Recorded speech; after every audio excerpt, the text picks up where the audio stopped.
The Princess and the Goblin by George MacDonald. Chapter 1. Why the Princess Has a Story About Her. There was once a little princess whose father was king over a great country full of mountains and valleys. His palace was built upon one of the mountains and was very grand and beautiful. The princess, whose name was Irene, was born there, but she was sent soon after her birth, because her mother was not very strong, to be brought up by country people in a large house, half castle, half farmhouse, on the side of another mountain, about halfway between its base and its peak. The princess was a sweet little creature, and at the time my story begins was about 8 years old, I think, but she got older very fast. Her face was fair and pretty, with eyes like 2 bits of night sky, each of a star dissolved in the blue. Those eyes you would have thought must have known where they came from there. So often were they turned up in that direction. The ceiling of her nursery was blue with stars in it, as like the sky as they could make it, but I doubt if ever she saw the real sky with the stars in it, for a reason which I had better mention at once.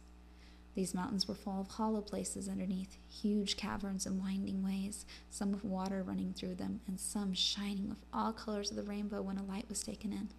There would not have been much known about them had there not been mines there, great deep pits with long galleries and passages running off from them, which had been dug to get at the ore, of which the mountains were full. In the course of digging, the miners came upon many of these natural caverns. A few of them had far-off openings out on the side of the mountain or into the ravine. Now, in these subterranean caverns lived a strange race of beings, called by some gnomes, by some kobolds, and by some goblins. There was a legend current in the country that at one time they had lived above ground and were very like other people, but for some reason or other, concerning which there were different legendary theories, the king had laid what they thought were too severe taxes upon them, or required observances of them they did not like, or had begun to treat them with more severity in some way or another, and to impose stricter laws, and the consequence was that they had all disappeared from the face of the country. According to legend, however, instead of going to some other country, they had all taken refuge in the subterranean caverns, whence they never came out but at night, and then seldom showed themselves in any number, and never to many people at once. And it was only in the least frequented and most difficult parts of the mountains that they were said to gather even at night in the open air. Those who had caught sight of them said that they had altered greatly in the course of generations, and no wonder, seeing they lived far away from the sun, in cold, wet, and dark places. They were now not ordinarily ugly, but either absolutely hideous or ludicrously grotesque, both in face and form.